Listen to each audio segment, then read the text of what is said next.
১৫০০ বছর আগে নারীদের ব্যাপারে আল্লাহ রাসূল সাল্লাল্লাহু আলাইহি ওয়াসাল্লাম যে সংস্কার করে গিয়েছেন, এই সংস্কারের মধ্যে কিছু মানুষ, বাংলাদেশের কিছু মানুষ বুদ্ধিজীবী, বুদ্ধির আগা মাথা মোটা সব খেয়ে ফেলেছে, এমন কিছু বুদ্ধিজীবী তারা নারী সংস্কারের ব্যাপারে আল্লাহর আইনের মধ্যে হাত দিতে চায়। জোরে বলেন নাউজুবিল্লাহ। বাংলার যুবক তরুণ এবং বাংলার মুসলিম উম্মাহ বিপ্লবের মাধ্যমে কিভাবে স্বৈর শাসককে পতন করতে হয় সেটা শিখে গিয়েছে। ঠিক তেমনি ভাবে আল্লাহ তাআলা এবং পেয়ারা হাবিব সাল্লাল্লাহু আলাইহি ওয়াসাল্লাম যে সংস্কারগুলো মুসলিম উম্মার জন্য করে গিয়েছেন, এই সংস্কারে যদি কোনো ইহুদিদের দালাল, রাম বামদের দালাল এবং পশ্চিমা সংস্কৃতিকে যারা বাংলার জমিনে প্রতিষ্ঠা করতে চায়, ওই রকম দালালরা যদি ওখানে হাত দিতে চায়, তাদের হাত আমরা গুটিয়ে দেব। জোরে বলেন ঠিক কিনা?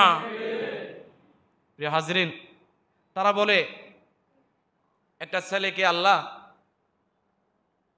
বলছেন যে মিসলু হাজ্জিল উনসায়াইন, দুই মেয়ে যা পাবে তা এক ছেলে পায়, এক ছেলে যা পায় সম্পদ মা বাবার, দুই মেয়ে তা পায়। এখানে বৈষম্য হয়েছে। জোরে বলেন নাউজুবিল্লাহ।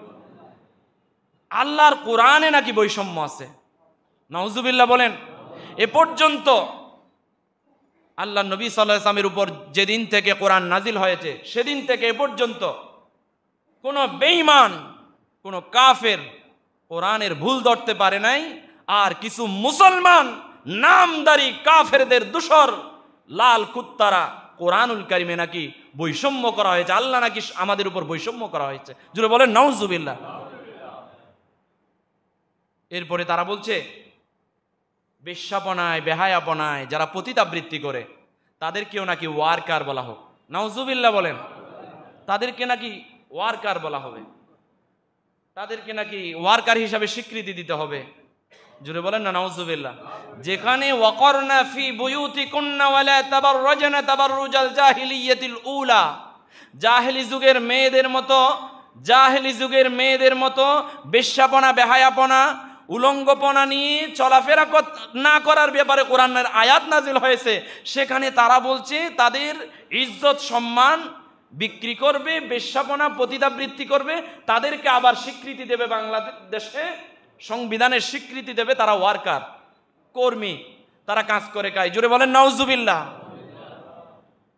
অনেকগুলো বৈষম্যের কথা, অনেকগুলো সংস্কারের কথা তারা বললেন। আচ্ছা, আমি তাহলে ওই সমস্ত সংস্কারকারীদেরকে আমি বলতে চাই, একটু কান খাড়া করে শুনেন। প্রিয় হাজরিন, আমি বোঝাতে চাই যারা সংস্কার করার জন্য আল্লাহর কোরআনে এবং রাসূল সাল্লাল্লাহু আলাইহি ওয়াসাল্লামের সুন্নাহর মধ্যে হাত দিতে চায়, আমি তোমাদেরকে একটা বিষয়ে সংস্কার করতে বলছি। যদিও এটা উচিত না, এটা সংস্কার করতে আপনারাও পারবেন না, আর আমরাও করতে চাই না। তবে এটার সাথে আপনার কেমন মিলে দেখেন যে ছেলেরা, পুরুষরা একটা মেয়ে বিয়ে করার সময় 10 লক্ষ টাকা, 20 লক্ষ টাকা, 50 লক্ষ টাকা দেন মোহর দেয়।